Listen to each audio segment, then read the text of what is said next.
Hi friends, Baakiyalakshmi serial episode ரிவ்யூவில் என்ன நடக்குதுன்னு பார்க்கலாம் வாங்க. இங்கே நம்ம ராதிகா நம்ம கோபியை மயுவோட பர்த்டேக்காக இன்வைட் பண்ணுறதுக்காக வந்திருக்காங்க. நம்ம கோபி இருந்துட்டு நாளைக்கு இனியாவோட டான்ஸ் காம்படிஷன் இருக்குது, நான் அதுக்கு போகணும், சரி நான் நாளைக்கு காலையில் அங்கே போயிட்டு ஈவினிங் வேணால் மயுவை பார்க்குறதுக்காக நான் வரேன் அப்படின்னு சொல்கிறாங்க. அதுக்கப்புறம் நம்ம ராதிகா இருந்துட்டு இங்கே பாருங்கள், டான்ஸ் காம்படிஷனாக கண்டிப்பாக அங்கே லைட்டு நிறைய சவுண்டெல்லாம் இருக்கும், அவ்வளோ தூரம் நீங்கள் ட்ராவல் பண்ணுறது உங்கள் உடம்புக்கு கெடுதலாக இருக்கும், நீங்கள் போகாதீங்க அப்படின்ற மாதிரி சொல்கிறாங்க. இங்கே இனியாவுக்கு பயங்கர டென்ஷன் ஆகுது, இவங்க எதுக்காக இங்கே வந்தாங்கன்னே தெரியல, இப்போ என்னுடைய டான்ஸ் காம்படிஷனுக்கு வரக்கூடாதுன்னு வேற சொல்லி கொடுக்குறாங்க அப்படின்னு சொல்லிட்டு பயங்கர கோவத்தில் இருக்காங்க. நம்ம கோபி இருந்துட்டு இனியா என் செல்ல பொண்ணு, கண்டிப்பாக நான் அவளோட டான்ஸ் காம்படிஷனுக்கு போயே ஆகணும், நான் போகலன்னா அவள் ரொம்ப கஷ்டப்படுவா அப்படின்னு சொல்கிறாங்க. நாம் ராதிகா இருந்துட்டு இல்லைங்க, நான் உங்கள் ஹெல்த்துக்காக தான் சொல்கிறேன், நீங்கள் ஃபஸ்ட்டு ஹெல்த்தை பாருங்கள், அதுக்கப்புறம் எல்லாம் பார்த்துக்கலாம், நீங்கள் அங்கே போனதும் வந்ததுமா இருக்க முடியாது, ஏன்னா காலையில் ஸ்டார்ட் பண்ணால் ஈவினிங் வரையும் ஆகும், அதனால் நீங்கள் ரொம்ப ஸ்ட்ரெயின் எடுத்துக்காதீங்க அப்படின்னு சொல்கிறாங்க. அதுக்கு நம்ம கோபி இருந்துட்டு இல்லை, அது எவ்வளோ கஷ்டமாக இருந்தாலும் பரவாயில்ல, நான் இனியாக்காக போயே ஆகுவேன் அப்படின்ற மாதிரி சொல்லிக்கிட்டு இருக்காங்க. அப்போ தான் நம்ம ஈஸ்வரி வராங்க. இனியா எதுக்காக இவ வந்திருக்கா அப்படின்னு கேட்குறாங்க. அவங்க எதுக்காக வந்தாங்கனால எனக்கு தெரியாது பாட்டி, ஆனால் என்னுடைய டான்ஸ் காம்படிஷனுக்கு அவங்க அப்பாவை வரக்கூடாதுன்னு சொல்கிறாங்க, இது எனக்கு சுத்தமாக பிடிக்கல அப்படின்னு நம்ம இனியா சொல்கிறாங்க. நம்ம ராதிகா இருந்துட்டு போகக்கூடாதுன்னு சொல்லலை, கோபிக்கு அங்கே போனால் ஏதாச்சும் ஹெல்த் இஷ்யூ வரும், அதுக்காக தான் சொல்கிறாங்க, நிறைய லைட்டு சவுண்டு நிறைய வரும், அதுக்காக தான் சொல்கிறேன், வேறு எதுக்காகவும் சொல்லலை அப்படின்னு சொல்கிறாங்க. அதுக்கப்புறம் நம்ம ஈஸ்வரி இருந்துட்டு அதெல்லாம் நாங்கள் பார்த்துக்குறோம், நீ எதுவும் சொல்ல தேவையில்ல, இங்கே எதுக்காக வந்த நீ ஃபஸ்ட்டு இங்கேருந்து கிளம்புற வழியை பாரு அப்படின்னு சொல்லிட்டு நம்ம ஈஸ்வரியை பயங்கர கோபமாக பேசுகிறாங்க. நம்ம கோபிக்கிட்ட நம்ம ராதிகா இருந்துட்டு உங்கள் ஹெல்த்தை பார்த்துக்கோங்க, நான் வரேன் அப்படின்னு சொல்கிறாங்க. இன்னும் கொஞ்ச நேரம் இருக்கலாமே ராதிகா அப்படின்னு சொல்கிறாங்க.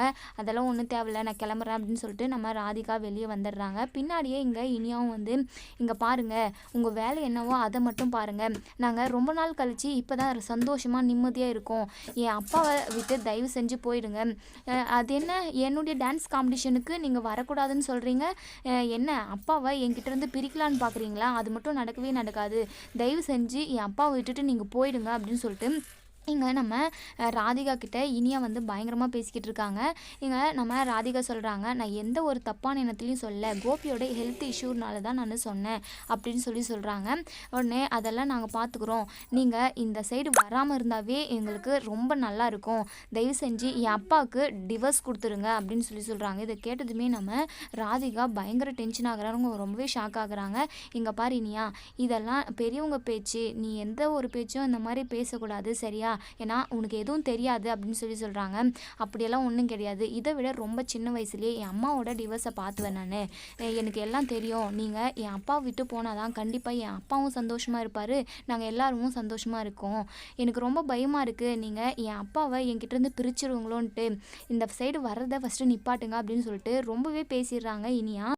இங்கே பாரு இனியா, நீ நினைக்கிற மாதிரி உன் டேடியை உங்ககிட்டருந்து நான் கண்டிப்பாக பிரிச்சுட்டு போக மாட்டேன், நீ என்னை தப்பாகவே புரிஞ்சுக்கிட்டு இருக்க, என்னை பார்த்தாவே ஏன் இப்படி பேசுகிற, நானும் உனக்கு அம்மா தானே அப்படின்னு சொல்கிறாங்க. இங்கே இனியாவுக்கு பயங்கர டென்ஷன் ஆகுது. இங்கே பாருங்கள், அம்மா நல்லா சொல்லவே சொல்லாதீங்க, எனக்கு பிரச்சனை வந்தப்பெல்லாம் நீங்கள் ஏதோ வந்து சால்வ் பண்ணுங்க, என்னை காப்பாற்றவும் செஞ்சீங்க, ஆனால் அதுக்காக நீங்கள் என்னுடைய அம்மாவாக முடியாது, நீங்கள் எங்கள் அப்பாவோட வாழ்க்கையில் இருக்கிற வரைக்குமே நாங்கள் யாருமே நிம்மதியாகவே இருக்க முடியாது, தயவு செஞ்சு டிவோர்ஸ் பண்ணிடுங்க அப்படின்னு சொல்கிறாங்க.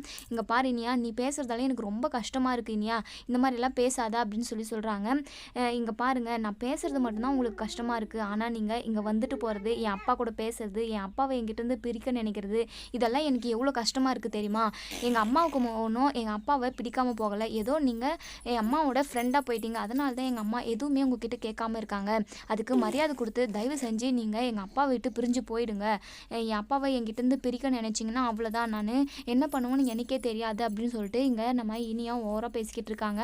என்னதான் இருந்தாலுமே நம்ம ராதிகா வந்து எந்த ஒரு தப்பும் பண்ணல, ஒரே ஒரு தப்பு தான், இப்போ நம்ம கோபியை கல்யாணம் பண்ணது மட்டுமே, கோபி மேலே மட்டும்தான் எல்லா தப்புமே இருக்குது, நம்ம பாக்கியாவும் நல்லவங்க தான், அதே சமயம் நம்ம ராதிகாவுமே நல்லவங்க தான், ராதிகா நிறைய பொய்ய சொல்லி பாக்யாவை பற்றி தப்பு தப்பாக பேசி தான் நம்ம ராதிகாவே நம்ம கோபி வந்து கரெக்ட் பண்ணியிருப்பாரு.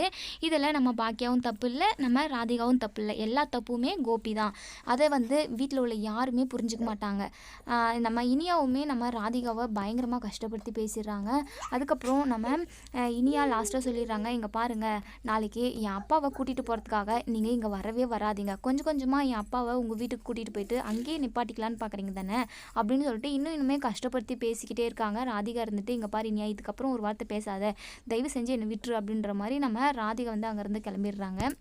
ராதிகா வீட்டுக்கு வந்ததுமே ரொம்பவே கோவமாக ஹவுஸ் ஓனருக்கு கால் பண்ணி, இந்த வீட்டை நாங்கள் காலி பண்ண போகிறோம், நீங்கள் வேறு ஆளை பார்த்துக்கோங்க அப்படின்னு சொல்லிட்டு ஃபோனை கட் பண்ணிடுறாங்க. எங்கள் ராதிகோட அம்மா இருந்துட்டு, என்னடி ஆச்சு, நீ பாட்டுக்கு ரொம்பவே கோவமாக ஃபோன் பண்ணி வீட்டு காலி பண்ணுற போகிறோம் அப்படின்னு சொல்கிற, எதுக்காக அப்படி சொல்லிக்கிட்டு இருக்க அப்படின்னு சொல்லி கேட்குறாங்க.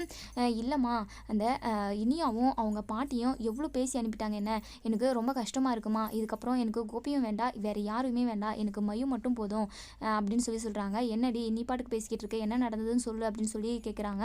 அந்த இனியா, மயு நானும் ஒன்றா அப்படின்னு சொல்லி கேட்குறேன். மயுவோட பர்த்டேக்கு கூப்பிட்டு போனால் கோபி இனியாவோட டான்ஸ் காம்படிஷனுக்கு போகிறாராம். இப்போ இனியா கேட்குறா, மயு நானும் ஒன்றா, என் டேடிக்கு தான் மயு பிறந்தாலா என்ன அப்படின்னு சொல்லிட்டு அவள் பாட்டுக்கு எதனால பேசுகிறா. என் அம்மாவை டிவர்ஸ் பண்ணதுக்கப்புறம் என் அம்மா தனியாக தானே இருந்தாங்க, ஏன் உங்களால் இருக்க முடியாதா என்ன, என் அம்மாவுக்கு வெளி உலகமே தெரியாது, உங்களுக்கு தான் எல்லாமே தெரியும் இல்லை, என் அப்பாவை தயவு செஞ்சு விட்டுட்டு போயிடு அப்படி இப்படின்னு சொல்லிட்டு அவள் பாட்டுக்கு பேசுகிறாம்மா. எனக்கு இதுக்கப்புறம் கோபியும் வேணாம், வேறு யாருமே வேணாம், இதனால் நான் நிறைய அவமானங்களை சந்திச்சிட்டேன், அவர் பேச்சு இல்லாத ஒரு ஊரில் நான் போயிட்டு இருக்க போகிறேன், என் மயுக்காக வாழ போகிறேன் அப்படின்னு சொல்லி அவங்க பாட்டு பேசிக்கிட்டு இருக்காங்க.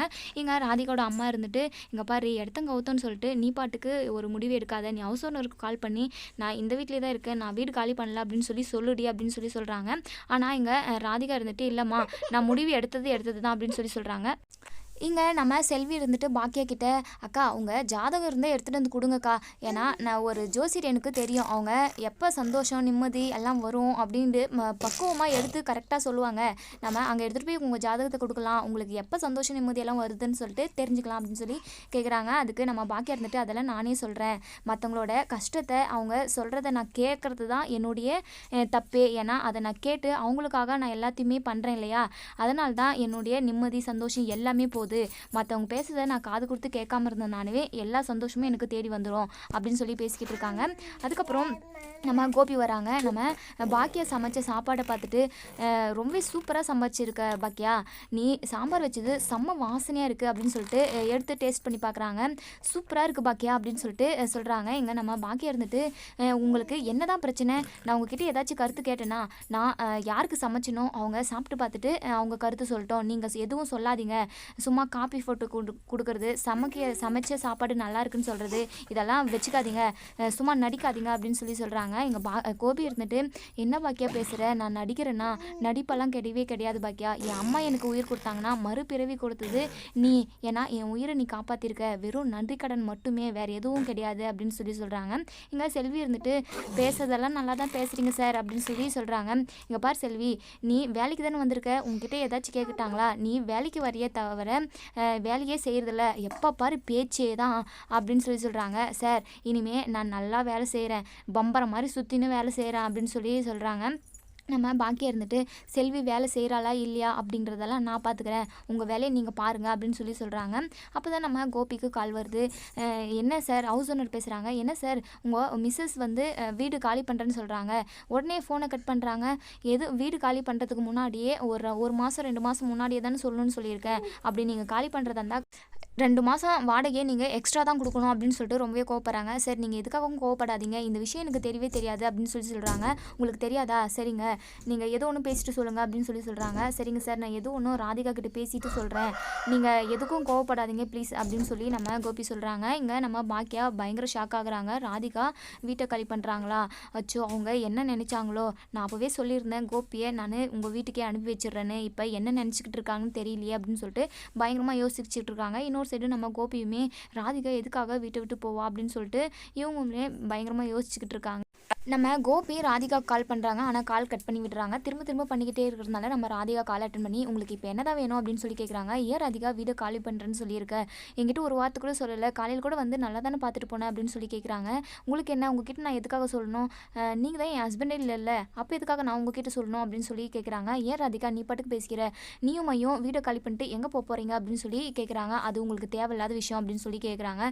ராதிகா உனக்கு என்ன ஆச்சு, உனக்கு என்ன பிரச்சனை, அது என்கிட்ட சொல்லு ராதிகா அப்படின்னு சொல்லி கேட்டுக்கிட்டே இருக்காங்க. இங்கே பாருங்கள், நான் வந்து உங்கள் வீட்டுக்கு வந்தால் எல்லாருமே அவமானப்படுத்துகிறாங்க, நான் திரும்ப திரும்ப உங்கள் வீட்டுக்கு வந்து அவமானப்படுமா, உங்களுக்காக நான் வந்து பார்க்குறேன், ஆனால் நீங்கள் எங்களை எதுக்காகவுமே கண்டுக்கவே மாட்டேன்றீங்க, நான் இந்த வீட்டை விட்டே போகிறேன் அப்படின்ற மாதிரி சொல்கிறாங்க.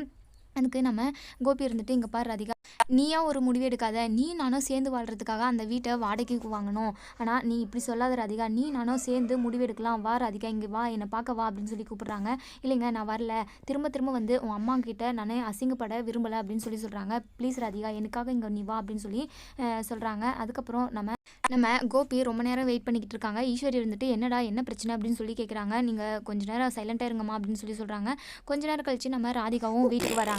வீட்டுக்கு வந்ததுமே ராதிகா உனக்கு என்னாச்சு ராதிகா, எதுக்காக வீட்டை விட்டு நீ போகணும் அப்படின்னு சொல்லி சொல்கிறாங்க. நீ நானும் ஒன்று சேர்ந்து வாழ்கிறதுக்காக தான் நான் அந்த வீட்டை வாடகைக்கு எடுத்தோம், நீ பாட்டுக்கு போகிறேன்னு சொல்கிற, என்கிட்ட ஒரு வார்த்தை கூட சொல்லலை அப்படின்னு சொல்லி கேட்குறாங்க. உங்ககிட்ட நான் எதுக்காக சொல்லணும், நீங்கள் தான் என் புருஷனே இல்லையே அப்படின்னு சொல்லி சொல்கிறாங்க. ஏன் ராதிகா என்னாச்சு உனக்கு அப்படின்னு சொல்லி கேட்குறாங்க. பின்னென்னுங்க சொல்கிறது, நீங்கள் தான் இங்கே இருக்கீங்க, உங்களுக்காக தான் நான் வீடு வாடகை எடுத்துன்னு இங்கவே வந்தேன், நீங்கள் இல்லாதப்ப நான் எதுக்காக இங்கே இருக்கணும், நான் போகிறேன் அப்படின்னு சொல்லி சொல்கிறாங்க. இங்கே பாரு ராதிகா, உன்னை யார் என்ன சொல்கிறாங்க, இனிமேல் உன்னை யாரும் எதுவும் சொல்ல மாட்டாங்க, போகாத ராதிகா அப்படின்னு சொல்லி சொல்கிறாங்க. இங்கே ஈஸ்வரி இருந்துட்டு, இங்கே பாரு கோபி, அவளுக்கு தான் உன் மேலே அக்கறையே இல்லைல்ல, அவள் போனால் போகட்டும் விடு கோபி, அவள் இங்கே இருக்கிறது சரியில்லை அப்படின்ற மாதிரி இங்கே ஈஸ்வரி சொல்லிக்கிட்டு இருக்காங்க. அம்மா நீங்கள் அமைதியாக இருங்கம்மா, அப்படிலாம் நான் ராதிகாவை விட முடியாது, இங்கே பாரு ராதிகா நீ போகாத ராதிகா, நீ போகக்கூடாது அப்படின்னு சொல்லி சொல்கிறாங்க. அதுக்கப்புறம் நம்ம ஈஸ்வரி இருந்துட்டு, இங்கே பாரு கோபி, நான் சொல்கிறது தான் கரெக்டாக இருக்கும், அவள் உன்னை இங்கேருந்து கூட்டிகிட்டு போயிட்டு கொஞ்சம் கொஞ்சமாக சித்திரவதை பண்ணி உன்னை சாவடிச்சிருவா, கண்டிப்பாக உனக்கு அவள் நல்லதே செய்ய மாட்டா, அவள் கூட இருந்தனா நீ நிம்மதியாகவும் இருக்க முடியாது, சந்தோஷமாகவும் இருக்க முடியாது, அவள் போகட்டும், நீ இங்கே இரு அப்படின்னு சொல்லி சொல்கிறாங்க. இங்கே நம்ம ராதிகா இருந்துட்டு, இங்கே பாருங்கள் நீங்கள் பாட்டுக்கு வாய்க்கு வந்ததெல்லாம் பேசிக்கிட்டு இருக்காதீங்க, நான் ஒன்றும் கொலகாரி இல்லை அப்படின்னு சொல்லி இங்கே ராதிகாவும் சண்டை போடுறாங்க. என்னடி என்னவே எதிர்த்து பேசுறியா, நீ இந்த வீட்டுக்கே வரக்கூடாது அப்படின்னு சொல்லிட்டு இங்கே ராதிகாவை தலைமுடியை பிடிச்சி தரன்னு இழுத்துட்டு வந்து வெளியே விட்டுடுறாங்க. இதோட இந்த ப்ரோமோ முடியுது. ஈஸ்வரி பண்ணுறது ரொம்பவே ஓவராக இருக்குது அப்படின்னு நினைக்கிறவங்க இந்த வீடியோவுக்கு கமெண்ட் பண்ணி தெரியுங்க. இங்கே நம்ம பாக்கியா இருந்துட்டு, அத்தை நீங்கள் பண்ணுறது கொஞ்சம் கூட சரியில்லை, அவங்க தலைமுடியை ஃபஸ்ட்டு விடுங்க, நீங்கள் ஓவராக பண்ணிக்கிட்டு இருக்கீங்க அப்படின்னு சொல்லிட்டு நம்ம பாக்கியா ஈஸ்வரி கிட்ட சண்டைக்கு போகிறாங்க. என்ன நடக்கும் அப்படிங்கிறத வெயிட் பண்ணி பார்ப்போம் ஃப்ரெண்ட்ஸ். வீடியோ பிடிச்சிருந்தா லைக் பண்ணி தெரிவிங்க.